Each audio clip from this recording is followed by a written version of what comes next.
क्या आपने सुना है कि कर्नाटक से कई हुफ़ाज़ इकराम डॉक्टर या इंजीनियर बन रहे हैं? अगर आपने ये सुना है तो ये सही है। कर्नाटक में शाहीन ग्रुप ऑफ इंस्टीट्यूशन की जानिब से एक मुहिम चलाई जा रही है जिसमें हुफ़ाज़ इकराम को नीट की तालीम दी जा रही है। जो हुफ़ाज़ इकराम 4 साल या 5 साल में अपना हिफ्ज़ कंप्लीट करते हैं, चाहे वो 3 साल में कंप्लीट करते हैं, वो बच्चे जो पढ़ने का शौक़ रखते हैं, ऐसे बच्चे यहाँ पर तालीम हासिल कर रहे हैं, दुनियावी तालीम, जिसमें 9th 10th के एग्ज़ाम के बाद में 11th 12th की तालीम दी जाती है, उसके बाद नीट की तालीम दी जाती है, जिससे बच्चे नीट क्वालिफाई कर रहे हैं। इसी वजह से बड़ी तादाद में हुफ़ाज़ इकराम मेडिकल कॉलेज में हिस्सा ले रहे हैं, दाखिला ले रहे हैं। इसी सिलसिले में बात करने के लिए इस वक्त हमारे साथ बीदर के एक स्टूडेंट हैं जो हाफिज़ हैं और उन्होंने इस वक्त नीट की इम्तिहान दी है और उनका कहना है कि वो 700 से ज़ायद मार्क्स लेने वाले हैं। इम्तिहान के बाद उन्होंने अपना जायज़ा लिया, उसके बाद वो पूरे दावे के साथ बता रहे हैं। आइए उनसे बात करते हैं। उनका नाम मोहम्मद अली साहब हैं जो बेंगलोर से ताल्लुक़ रखते हैं। मोहम्मद अली साहब, आप एक हाफिज़ हैं, कैसे मुमकिन है कि आप नीट के इम्तिहान में 700 मार्क्स ले सकते हैं 720 में से? अस्सलाम वालेकुम रहमतुल्लाहि व बरकातुहू। मेरा नाम मोहम्मद अली अक़बाल है, मैं बेंगलोर से हूँ। अल्हम्दुलिल्लाह मेरा हिफ्ज़ भी बेंगलोर शिवाजी नगर उधर एक छोटे से मदरसे में कंप्लीट हुआ। 5th तक तो मेरी रेगुलर स्कूलिंग हुई, उसके बाद मैंने डिसकंटिन्यू कर दिया था। हिफ्ज़ 4 साल मुकम्मल होने के बाद मैं 9th में एडमिशन लिया, मगर बीच में गैप होने की वजह से, बेसिक्स नहीं होने की वजह से 9th 10th मेरा 2 साल समझो बेकार हो गया था। उसके बाद पास हो गए थे आप 10th में? जी, 10th में बहुत मुश्किलों से पास हो गया था, बहुत कम परसेंटेज के साथ, जस्ट पास की तरह। उसके बाद मैंने फिर से 1 साल दौर के लिए दिया मदरसे में। फिर मैंने बहुत से कॉलेजेस का देखा, एडमिशन लिया, बैठ के देखा तो एक हफ़्ता ऐसा गुजरा कि कुछ समझ में नहीं आ रहा था। बाद में मुझे शाहीन ग्रुप ऑफ इंस्टीट्यूशन के बारे में पता चला कि हाँ, हुफ़ाज़ को बहुत बेसिक्स पढ़ा के, मतलब बहुत बेसिक्स से लेके जाके अच्छी तालीम दी जाती है नीट की कोचिंग के साथ। तो मैं डॉक्टर अब्दुल खदीर सर को कॉन्टैक्ट किया, उनसे बात किया, तो खदीर सर ने बहुत मोटिवेट किया और डायरेक्टर साहब उनके फरजन अब्दुल मुखीद सर, उनसे बात किया, उन्होंने भी बहुत हौसला दिया। तो मैं जब शाहीन ग्रुप ऑफ इंस्टीट्यूशन में आया तो मेरा मुकम्मल first year basics Shaheen group of institution में कंप्लीट हुआ। फिर डायरेक्ट सेकेंड ईयर का जब थोड़े 6-7 महीने पढ़ने के बाद बोर्ड एग्ज़ाम दिया तो अल्हम्दुलिल्लाह मेरा 96% था।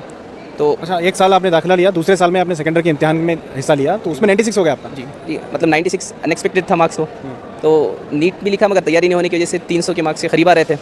मगर यहाँ के जो असातिज़ा थे वो घर जाने के बाद, कंप्लीट होने के बाद फ़ोन किए थे, वो हौसला दिए कि आप बोर्ड में इतना अच्छा किए हैं तो मेहनत किए तो आगे भी हो सकता है इंशाल्लाह। तो मैं जब वापस आया तो इधर से एक बच्चे का एक एग्जाम्पल था, अनस त्यागी। वो बच्चा BSc करने के बाद फिर से first year second year Shaheen से कंप्लीट करके अराउंड 660 मार्क्स लिया था। तो मेरी उससे भी बात हुई तो थोड़ा बहुत हौसला मिला कि हाँ भाई, हुफ़ाज़ भी कुछ कर सकते हैं। तो मैंने आया, खदीर सर से बात की, तो खदीर सर ने मुझे डायरेक्ट फर्स्ट ईयर में बैठने का मशवरा दिया। तो शुरू में तो बहुत झिझक हुई कि कैसे बैठ सकते हैं फर्स्ट ईयर में। यानी कि आपने सेकेंड ईयर में आप 96 मार्क्स ले लिए हैं, इसके बावजूद खदीर साहब ने कहा कि आप फर्स्ट ईयर में दाखिला ले लें दोबारा? जी हाँ, क्योंकि बोर्ड और नीट का बहुत डिफरेंस होता है। बोर्ड में तो किसी तरह पास हो सकते हैं, मगर नीट में अगर बिना समझे गए तो एग्ज़ाम लिखना बहुत मुश्किल होगा। और first year second year compulsory है नीट के लिए। तो खदीर सर की बात मानते हुए मैं फर्स्ट ईयर में बैठ गया। तो फर्स्ट ईयर बैठने के बाद पहले बहुत मुश्किलात का सामना करना पड़ा, बहुत डीमोटिवेट भी होते थे। मतलब खदीर सर बार बार घर क्लास में आते या मिलते तो मोटिवेट करते थे, तो थोड़ा बहुत हौसला मिलता था। मैंने जैसे जैसे पढ़ाई आगे चलते गई, मेहनत करते गए, तो शेड्यूल यही था कि सुबह में उठना है, सिर्फ खाना पीना नमाज़ के अलावा तो कुछ नहीं था, पूरा दिन पढ़ने का रहता और रात में सोने का रहता था।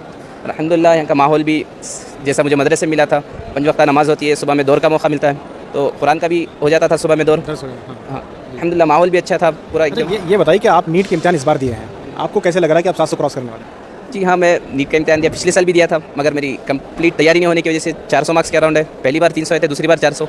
और इस बार अल्हम्दुलिल्लाह इनके टीचर्स फैकल्टीज़ इतने अच्छे प्रोवाइड किए थे कि हर वक्त हमेशा मौजूद रहते, जब चाहे जो चाहे, जितना भी छोटा डाउट हो। ज़्यादातर बच्चे डरते हैं छोटा डाउट पूछने, मैं जितना छोटा डाउट था उतना जाके पूछ लेता था। तो अल्हम्दुलिल्लाह 24 घंटे मौजूद रहते थे, तो बहुत अच्छे से पढ़ाई किए। बाद में एक 3 मंथ्स पहले बिफोर हमारा सिलेबस भी कंप्लीट करवा दिए थे, तो 3 मंथ्स पूरा रिवीजन में गया मेरा। तो इस बार जब जाके देखा तो पहले शुरू में मुश्किल ही लगा क्योंकि भैया थोड़ा लेंथी आया हुआ था। बाद में पूरा कंप्लीट करने के बाद जब बाकी आंसर की चेक किए, मतलब जो अनऑफिशियल आंसर किए होते, अराउंड 700 मार्क्स अल्हम्दुलिल्लाह हो सकते हैं इसको इंशाल्लाह। ये बहुत बड़ी बात होगी किसी भी हाफिज़ के लिए कि वो 720 मार्क्स में से 700 मार्क्स ले ले, एक बड़ा अचीवमेंट होगा। आप क्या मैसेज देना चाहेंगे उन हुफ़ाज़ को जो ये सोचते हैं कि एक हाफिज़ जो है डॉक्टर नहीं बन सकता या इंजीनियर नहीं बन सकता या असली तालीम में कोई बड़ा मुकाम नहीं पा सकता? जी, मैं भी पहले ऐसा ही सुनता था, मगर मुझे घर में भी बहुत सारा हौसला मिलता था, खासकर हमारे अम्मी की वजह से। वो हमेशा ही बोलते थे कि दोनों में कामयाबी अच्छे से हासिल करना है। और खदीर सर के वीडियोस वगैरह बहुत देखा था इधर के, और इससे पहले बहुत हुफ़ाज़ सक्सेस होके गए, ऐसा नहीं कि फर्स्ट टाइम हो रहा है। तो मगर दिल से भरोसा तो मुझे भी नहीं होता था और मैं समझता था कि ये हुफ़ाज़ की प्रॉब्लम है। मगर इधर आने के बाद पता चला कि खासकर यूपी बिहार उधर बच्चे ज़्यादातर ड्रॉप आउट्स रहते हैं, और कन्नड़ा मीडियम इंग्लिश मीडियम वो बच्चों में भी एक एहसास रहता है कि हम कन्नड़ा मीडियम से हैं या उर्दू मीडियम से हैं। इंग्लिश मीडियम के तो चलो सही रहता है, उर्दू मीडियम से हैं या कन्नड़ा मीडियम से हम कर नहीं पाएंगे। मगर इधर आके अलग ही ट्रेंड देखा कि जो कन्नड़ा या उर्दू मीडियम से वो ज़्यादा कामयाब इंग्लिश मीडियम के हिसाब से। तो एक हिम्मत मिली, हौसला मिला, कामयाबी सिर्फ दिक्कतें आती होंगी आप